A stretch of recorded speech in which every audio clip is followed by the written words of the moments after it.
Good morning, ladies and gentlemen, and welcome back to the World Championship Series round of 16 for WCS Winter. My name is PtitDrogo. I am joined today by Zombie Grub here, and we have got some amazing StarCraft action headed your way as we move into the second group stage for WCS Winter. How are you doing on this fine morning, Zombie Grub? I am so excited.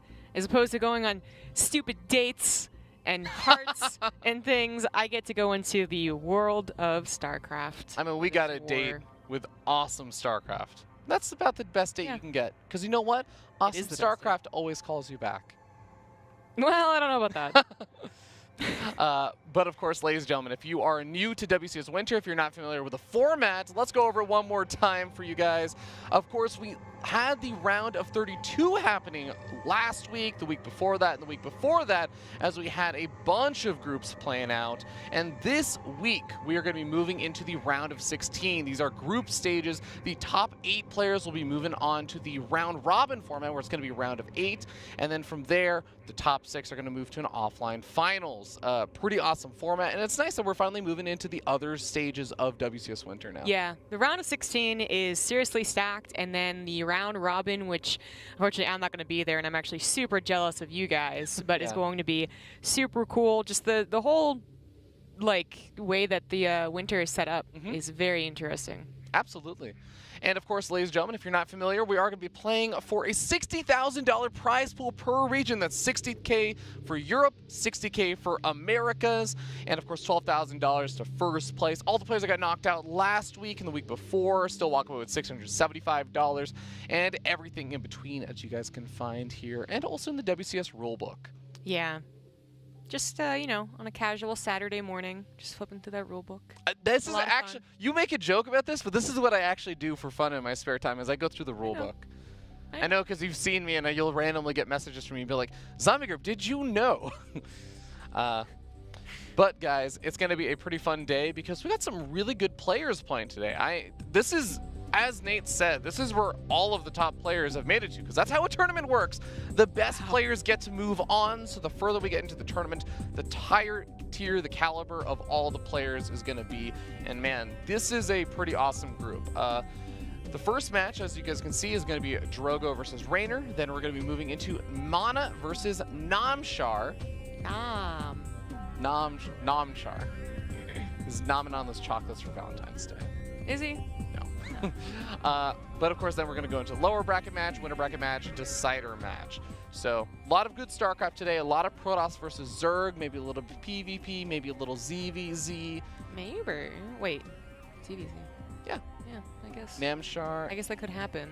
Yeah. Namshar and Reynor. Yeah. That's possible. But it sounds like you already have predictions about this first match. Well, yes. I think we both have really strong predictions for these matches coming up ahead, but I think everyone's looking at Reynor, and rightfully so. He's probably going to take the group even easily, and that's not so much a, I'm not putting down everyone else in the group so much as I'm elevating Reynor. Reynor's just that good. He is so good. As we ended up seeing last year, WCS Montreal, he took Cyril to the very edge in brought him to a Game 7 in the Grand Finals and everything. This guy is exceptionally difficult to beat. But the one little caveat I will say is that PtitDrogo specifically has taken Reynor to the edge in a lot of these best of fives, especially toward the end of last year, where Reynor was in really good form.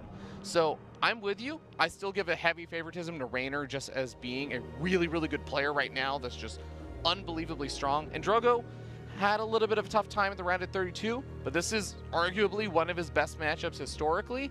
So we'll see. We'll see what happens. Yeah. I mean, that's a very good point to make, because there is a chance that even though he can't make it out through Reynor, through the winner's bracket, that he can make it out by defeating Namshar and Mana, which, I mean, this is a really fun group, actually. But I'm going to focus on Reynor Drogo as we get into new repugnancy eventually. Eventually, as soon as the players load the game. It's going to be pretty fun to see how things play out, because I feel like we don't get to see this map nearly as often as many of the other maps. Yeah, it's maybe like 4th in line, I feel. Yeah. Yeah. Something around there. Yeah, that's not bad. Yeah, okay.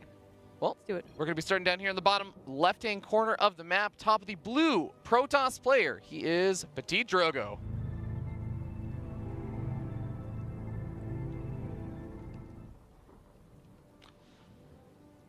And in the top right, as the red Zerg, he is Reynor.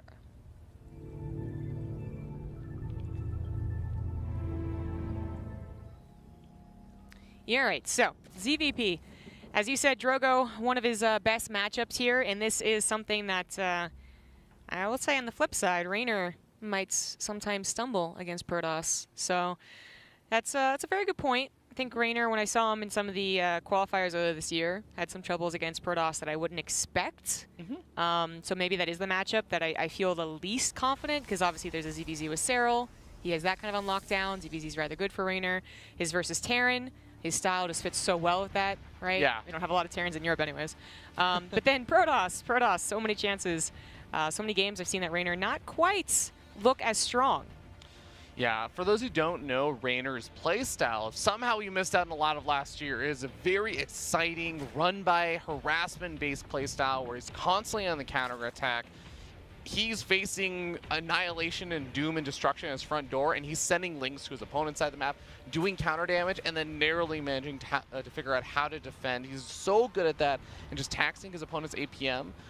But a lot of pros players, they have that wall set up at the natural. It can be very difficult to break through a Protoss player that is very prepared and situated and set up, and also a Protoss player that just immediately takes the aggression to you and just leaves just the right number of units back at home to block off any lings from kind of getting that run-by attack, which I think Drogo is actually quite good at. This is something that Drogo is very good at, just putting the pressure on very, very quickly, and also just keeping your walls plugged. Yeah, it's so much of fighting against Reynor is making sure that you don't get run by, basically. For Terran, sometimes that means that maybe mech is a little bit easier because he's got those Helens, got those Hellbats. But for Protoss, I'm not sure, like, you just have to pay attention more. Like, not necessarily an easier composition that you can do to make sure that Reynor doesn't do as much damage, whether it's with Lings or Roaches. Reynor is very active on the map and can truly complicate things. But we have a Stargate opener for Drogo after a lot of probe harassment. I was actually impressed with how much he was doing there. Yep. So I zoomed in on it. And we have that first Adept make its way across the map, scouts out the third base, so it confirms, okay, there's no weird shenanigans happening right now. Reynor, I feel like typically pretty good when it goes into those macro games, and he gets the resources to actually do a lot of those run-bys. Yeah. So that didn't do too much damage there, but the scouting is important to get that third base to see if there's anything hatching from those eggs that aren't drones. It's the most important thing. Confirming that it's not going to be a Ling bust or a Baneling bust or a bunch of Roaches popping on out. But like you said, we are going to see that Stargate. So the Oracle is about to pop out, provide that high ground vision, likely going to follow it up into maybe a Phoenix or something. But we already have the Robo being added on. Wouldn't be surprised to see a Twilight Council follow-up. Drogo just playing very, very standard PvZ so far. It's a very quick follow-up, Robo. So it's going to be scouted by Reynor, who also has an Overlord over here. Whoops-a-daisy. Don't pay attention to that. Actually, Stalker's going to try and kill this Overlord. Lings are waiting, though. Yeah, I think he's just waiting for two more. No, he's just going to go for it. Oracle is going to use its energy to keep those Lings at bay. The Overlord still goes down, so Drogo pretty happy with that, I imagine. But funny enough, not going to be sending that Oracle straight across the map. Yeah. He keeps the Oracle at home. He doesn't follow up with a Phoenix. Just immediately into the next stage of ZvP, so... And might see a Warp Prism. There we go. Yep. And just the fact that he went for a Robo, then Twilight Council, it does... So if you go for the Twilight Council before the Robo, just before it, then you can kind of start up on the maybe a Templar Archives a little bit faster if you want to go straight into the Archon drop. But you're still going to go for the Templar Archives pretty soon after. We'll see with the Warp Prism popping on out. He can make its way across the map right around the time the Templar Archives finishes up. He can warp in for High Templar, more from the Archons, get that usual harassment going. Yeah, exactly. And the Archon drop is going to be a lot more potent. You know, when it comes down to Oracle harassment, not really much happens there for the most part. Even when you include a Phoenix or even a second Oracle, but you get fast with that Archon drop, maybe we can see more of the control that Drogo can enforce on the game. You know, those Archons can be something you got to pay attention to. The Queen's got to be in position, sniping one or two at a time. Suddenly they don't have a lot of anti-air, as we are going into Roaches for Reynor. Roaches, pretty common response to a lot of the Archon stuff. And actually, I actually like that we end up seeing Drogo going for the Archons, just because if there's less Lings out on the map, there's less chances for some of those run-by attempts. So as I say that, we have one of the Archons getting focus fire down. It should barely finish up time. Oh, this is going to be so close. He loses one of the Archons. That's a massive gas investment. A huge loss for Drogo. Drogo feeling a little overconfident because the Oracle was supposed to be accompanying that, but didn't have enough energy to actually help. A good grab by Reynor, who also gets a thorough scout into the main base and sees, there's a forge, although not researching anything yet. Only a couple of extra gateways, and he doesn't know about the third base. He's now attacking the cybernetics core. And there's just not enough DPS, even with the Zealot warp in over here. Whoa, why did he... okay, well, I guess it's not that many links. Even if they got through, it's not a big deal, but I'm surprised he canceled that. Yeah, it still sucks to lose your cybernetics core because you have to remake that. You can't make anything except for Zealots and now High Templar from the gateways for a little bit, which I guess is okay. He's going to be thinking about warping in more High Templars and getting up more Archons or more Zealots for the charge, but it is really still quite annoying. Yeah, well, how many sentries has he warped in? Just only two. Okay. Which is enough to hallucinate some Phoenix and get some additional scouting information, but he already has his Oracle live for that. He has an Observer out. Yeah, as far as, like, seeing what's going on the map, Drogo, plays the Observer? Oh, well. Okay, well, he doesn't have that anymore, but he still has the Warp Prism and the Oracle. So that should be fine as far as scouting goes and seeing the army movement if everything goes according to plan. It just, there wasn't a lot of sentries in case the roaches did come across the map. That would have been a little scary. But they were not made to go across the map. They're just defending right now. Reynor is sticking on roaches, though. And we do have an infestation pit here, and he has played with swarm hosts a fair amount in this matchup. So that's kind of what I'm expecting with the roach buffer backbone. Oh, okay. Losing the Observer, it can happen. It sucks when it happens, but it can definitely happen. Losing the Oracle, especially if you didn't get a Phoenix or anything, that is almost your last form of scouting outside of hallucinating Phoenix, and you want to save some of the energy for the force fields. Yeah, this is bad news. He doesn't know about the infestation pit, and well, that's a nice snag. Well, a couple of roaches. He's going to find out about the swarm host by being aggressive here. They're going to have to pop defensively initially, but hopefully Drogo with a recall, ready to go, or a couple force fields. You might actually be able to get on top of that fourth base before the swarm hosts get into position, though. I think so, yeah. But Reynor, willing to cancel that if the swarm hosts actually do their job here and get some decent damage done. Let's see. They can be really fickle. I mean, just run away sometimes, and then suddenly they're at a lack of supply. Okay, here we go. The Zealots charging on forward. They're getting in on top of that mineral line as well, but starting to pull back. Force fields being used on top of these roaches. Swarmos going in on top of the Archons. Some nice pickup. No. We end up having the Archons not quite getting picked off, but the War Prism taking some damage from the corrosive vials. Wow. Sentries starting to wear thin, and the Swarmos on cooldown. I'm really surprised that Drogo's sticking around here, but a lot of the roaches are getting low, I guess. I mean, it's not that big of a Protoss army left over. The Oracle even comes in to help. Focus fires down the Ravagers. That's a really nice hit. And that Warp Prism, had it died, this would be completely over. But the reinforcements of the Zealots combined with whatever Immortals are left over are actually kind of punching through. Yeah, and remember that there are a bunch of drones being chased down by a bunch of charge lots just south of all of this. The hatchery goes down as well. An Archon will go down at the end, but the Warp Prism keeps a handful of these units alive. And now Drogo just has to survive. He did a ton of damage, but he lost a lot of army supply. Yeah, you know what? At the end of the day, at the end of that, I'm still on the whole idea of, like, I'm surprised that Drogo lasted as long as he did there. I thought he was going to recall after those force fields started to run out, as he is now at a significant lack of army supply, 110 to 36. Granted, that's only with the Locust in play, and they are kind of wasted a lot of time on that Zealot, but here they come to the third base. There's not much there to defend. Going after the pylons right now, so Drogo is buying a bit of time. Nexus still has a little more time before it starts taking a lot of damage, but now we end up seeing there's the corrosive vials. Here we go. Drogo is trying to come on in, but the Nexus goes down. Charge Loss trying to get in on top of these roaches. Some nice Warp Prism micro with the Archon, but as the Zealots fall, so are soon these Archons, the Immortals. And Reynor is going to back up, but sniping off that base is pretty important. The only kind of weird thing is that Reynor is also on a two-base economy right now. Yeah. So this is two-base versus two-base. The difference is Reynor has a much scarier army. Oh, wow. Drogo actually being very aggressive with the Immortals. More power to him, as long as he has the Warp Prism and nothing to tear it down. But that was a little scary. Now they're kind of be coming from behind, which is a little bit awkward. Dark Shrine is on the way, by the way, at the same time for Drogo, so if he can survive a little bit longer. There's not an Overseer with this army, but he ends up losing a lot of his Zealots. Once again, keeping the Immortals alive. This is such good micro, but the Archons start going down. The Immortals start falling. He only has 2 left, and this third base is going to get canceled. Here come the Locusts. It's not a run by, but the same thing done. Reynor does take that first game, despite being a little scary around his third base, but those Archons were in this, like, Triforce of corrosive biles. Yeah. They got hit by every single one. That was tough. I mean, in some ways, like I look at those kind of games and those situations, I'm like, this could have been really good for Drogo. This could have worked out really well, where you just barely managed to kill off enough of the economy, and then you narrowly managed to defend, you narrowly managed to get up just the units you need to. The Dark Shrine finishes up, and you actually push back a lot of those Roaches and Ravagers or start sniping off the Swarmos or something. But it felt like it started to tip maybe like a minute or two before that game ended, and then we started just seeing like he kind of gets smashed at the end. Yeah, there really are. There's so many factors going into that push. You know, I believe that Drogo delayed his third base gases to do that, so he wouldn't have that macro game, that storm. So maybe he felt very pressured to commit like he did.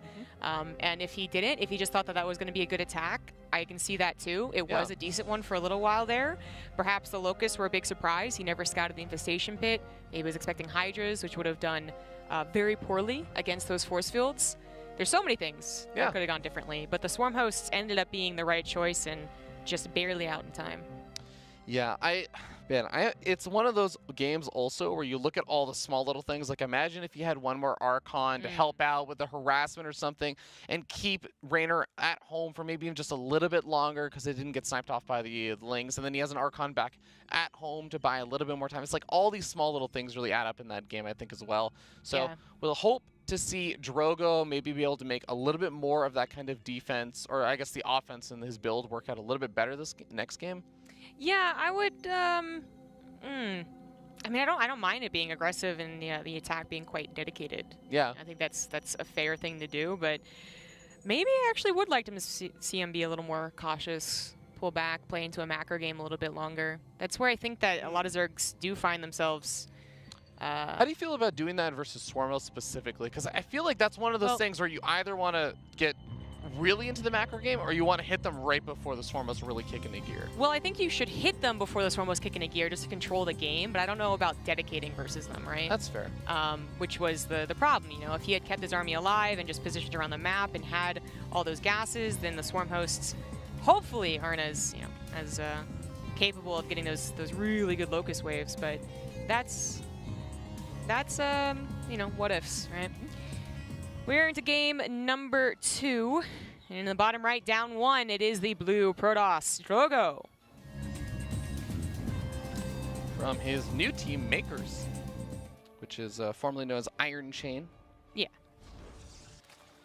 And spawning up here in the top left-hand corner of the map, we have the red Zerg player at the young age of 16. He is Reynor. Team go. Yeah, it might be difficult for Drogo to...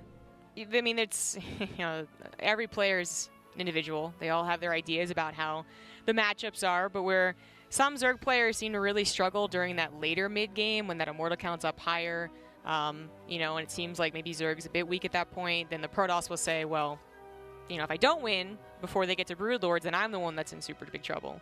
So it's also, I think, more of a Drogo style to be aggressive like that. When I remember some of his stronger PvZ games, it was a lot about being aggressive, and then his micro would shine through and be able to barely push, which is almost what happened last game. So it's just like, it's Drogo. It works sometimes. It just needs to be like a little bit more crisp, a little bit more powerful, and he would have had Reynor. Okay, well, we start off the game with a gate expand, as per usual from a Protoss player. It goes with the Cybernetics Core, etc. Wouldn't be surprised again, just because most Protoss players like to do this, but going for the double Adept opening, getting some scouting information, and probably following up with the Stargate once again. And from there, we're going to start to see some of the deviations you were talking about of whether he's going to go into more dedicated pressure or into something a little bit lighter. And that whole, maybe being crisper, more powerful does go back to that awkward opener. The Stargate, I mean, it did its job because you got one Oracle. It was supposed to scout. So in that way, it did its job. That's meh, whatever. But the Warp Prism with the Archons, that was the bigger deal that didn't really end up doing anything. I mean, it killed 3 drones, and it didn't kill any Lings. It didn't do anything else. Like, that was it. Yeah, exactly. That has so much more potential that really Reynor didn't have to worry about too. Like, as soon as they kill one Archon, that is a big relief to a lot of Zerg players. So he knew just how much he could drone and tech, and that's one of those things that could have been different. So if Drogo wants to do it again, and then just like, you know what, I'm going to save the second Archon this time. Yeah, I'm fine with that. And if Reynor decides to go for that Swarm Host timing again, Drogo could have that more powerful attack. It rarely works out that way, though. There are so many options. in every matchup of StarCraft. Ooh, we have the Stalker actually getting aggressive on that Overlord once again. A few Lings going to be making their little run-by attempt, but this is only 4 Lings, not 6 like before. So the 4 Lings can't really jump safely on the Stalker. The depth pops out just a little too late. That timing, Drogo was, you can see him like spamming the rally point. That's annoying. You know, it's still a freebie scout into that Stargate, and while it's not the most revealing thing yet. I see his Oracle first, at least. Yeah, and one Ling's going to hide, which I really like that, because it's the follow-up that I think is a lot more important. Oh, no, Drogo knows. Yeah. Going to be able to find that and take that out. But yeah, you're right. It is the follow-up that's going to be really important for Reynor to try and get a scout off on. So far, we just have the additional gateways being added on, but this at least does allow Reynor to know what the timing of his sport crawls and stuff could be like, just because if you see a Phoenix first, usually you have a little bit more time to mine a bit longer, but just going to have to start those up a bit sooner.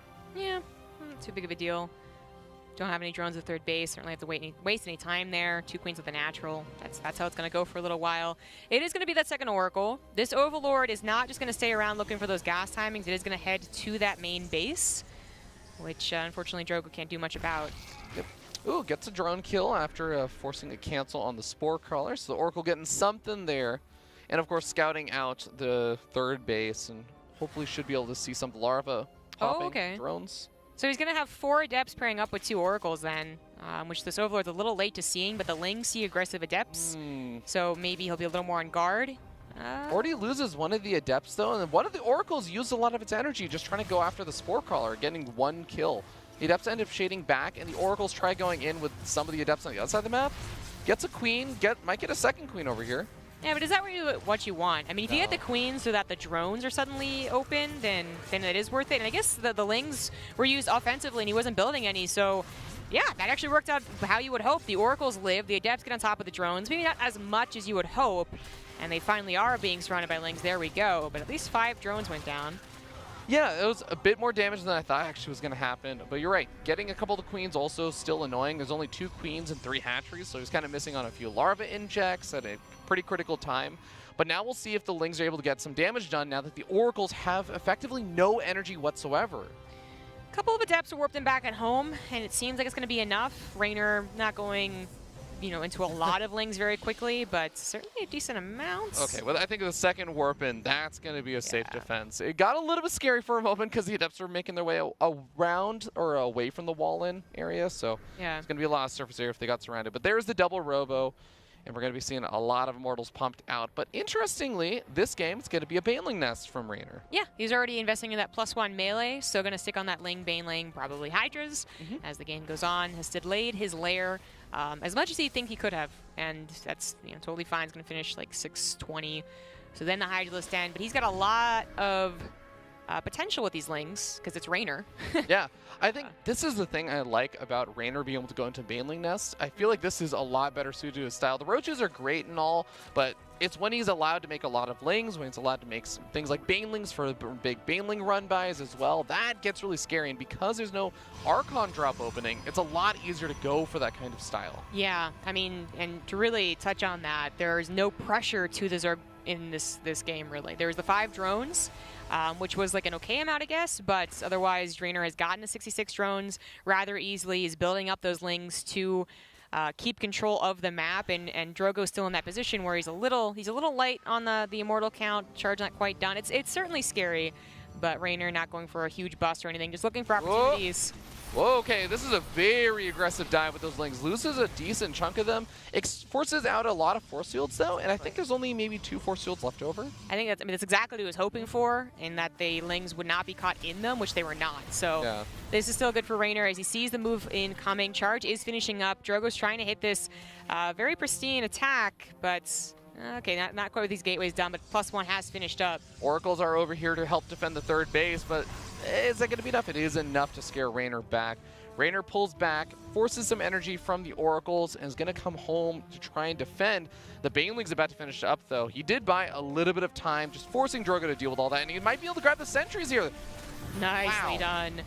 Very nicely done. And those Lings could also come back again later on. But how about... There's a lot of Zealots. Yeah, exactly. How about that number of Zealots, man? Centrifugal Hooks just finishes up on a ton of creep, though. Oh, man, this is such a difficult engagement here for Drogo. Baneling is getting some really good connections. They soften up the Zealots, not quite killing them, but this attack just absolutely gets smacked down by Reynor. Yeah, Drogo committing a lot to that. Did not actually put the guys in gases back here. Wanted to fake perhaps Reynor out, hoping that he wouldn't have enough Banelings, but that was just simply not the case. Despite the amount of Zealots, Reynor was completely prepared, and that is actually going to put Drogo in a very difficult position defensively. You know what I just realized is that Drogo, he did go for the double Robo, and I thought that he was going to go make a lot of Immortals. He only made one Immortal and one Warp Prism, and then he went idle. But the funny thing is, Reynor only saw one of the Robos.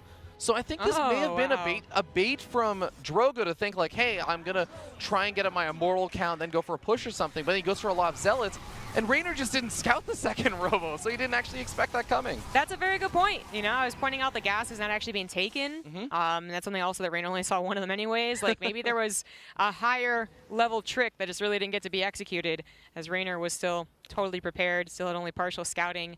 I think it was also just the there were some other factors as well. Like cool idea. Yeah. Love seeing tricks, right? That's kind of a Protoss thing to do, but there's so much creep spread that wasn't taken care of. That Centrifugal Hook Banelings were always going to do rather well, even if it was a lot of Immortals.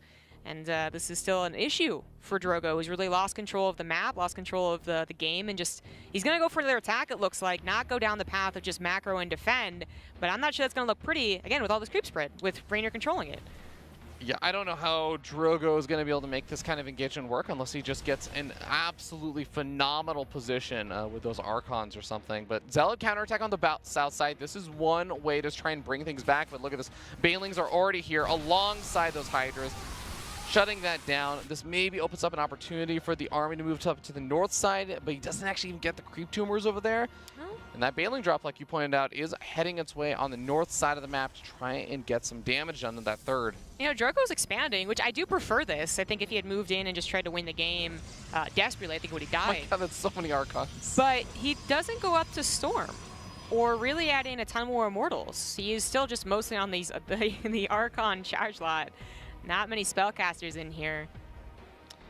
It's also kind of interesting because we see a Spire of all things from Reynor, which, you know, you're going for Ling Bling. It kind of makes sense oftentimes to go for the a Muta follow-up over here.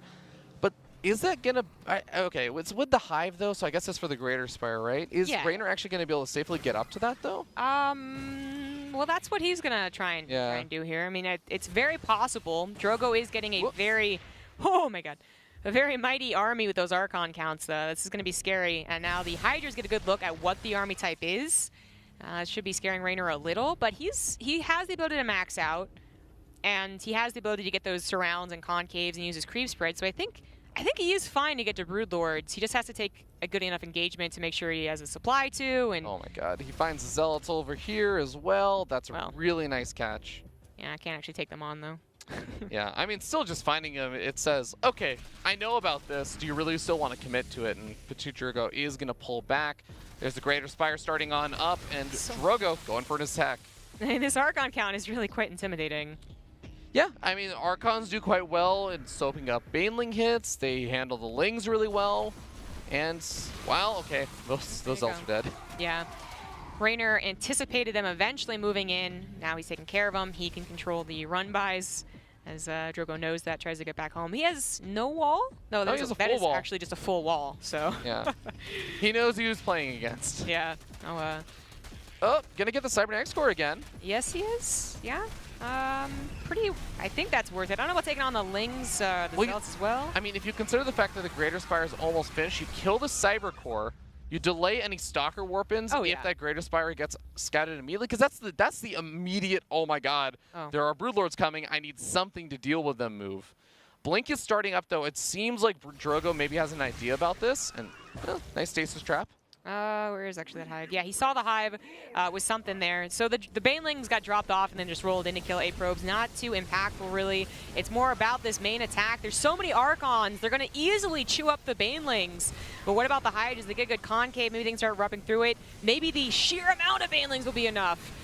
Yeah, get some decent connections with the heart of a lot of the Archons. The Hydra's also getting some good damage, and I think that they've whittled down the Archon count a good amount. With 7 Broodlords morphing in, Reynor still needs to buy a little bit more time. He doesn't want to lose any more bases. Losing one base, it hurts, but it's okay. Losing another base would be pretty brutal for him.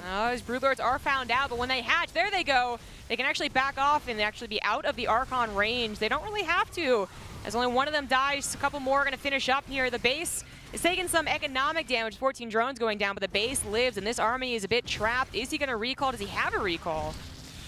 He's going to actually go further into the natural. Okay, this will actually trap him, and he'll have to recall out, like you said.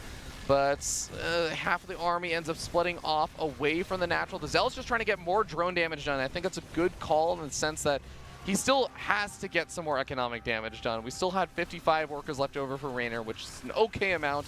More Archons doing damage in the main base as well. Not bad. The army, like, he kind of took advantage of the the more expensive units trying to escape, but then dilly-dallied. So it was actually found by the Broodlords. His Archon's going to go down, his Immortal's going to go down, this High Templar is, not that Storm's ever been researched. And it looks like Reynor, while he took a significant drop of drones, is quickly replacing them, still has 4 hatcheries, and has the army. Yeah, remember that there is no answer to the Broodlords right now. The Archons have to get directly underneath those Broodlords to get any damage done. Stalkers getting warped in, but there's only 6 Stalkers and there are 9 Broodlords. And generally, if you're going to try and dive in with Blink underneath the Broodlords, you need more Stalkers than there are Broodlords.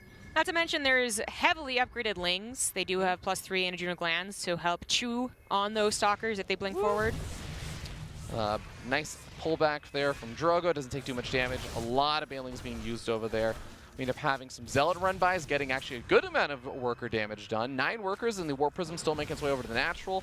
And at the same time, Drogo is getting a kill on that 4th base and finding a lot of the Broodlords totally barren and on their own.